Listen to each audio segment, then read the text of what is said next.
কপালে ছোট্ট এক ফোঁটা, অথচ তার পেছনে লুকিয়ে কত শত বছরের ইতিহাস। টিপ পরা রীতি কেবল সাজসজ্জা নয়, বরং এক গভীর সাংস্কৃতিক ও আধ্যাত্মিক চিহ্ন।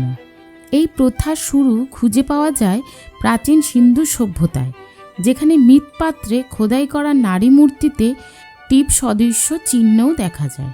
হিন্দু ধর্মে অজ্ঞাচক্র বা তৃতীয় নয়নকে জাগ্রত রাখতে কপালে সিঁদুর বা চন্দনের ফোঁটা দেওয়া হতো, যা পরে রূপ নেয় টিপে। বিবাহিত হিন্দু নারীরা টিপ ব্যবহার করতেন স্বামীর দীর্ঘায়ু ও মঙ্গল কামনায়। আবার শাক্ত ও তান্ত্রিক উপাসনায় কপালের শক্তির কেন্দ্রও ধরা হতো। তবে কালের প্রভাবে এটি পরিণত হয়েছে নারীর আত্মপরিচয় ও সৌন্দর্যের প্রতীকে।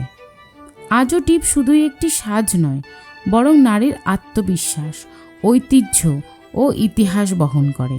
তাই কপালে ওই ছোট্ট টিপ যেন এক নীরব অথচ গর্বিত চিহ্ন, যা শতাব্দীর পর শতাব্দী ধরে নারীর সৌন্দর্য ও শক্তির কথা বলে যাচ্ছে।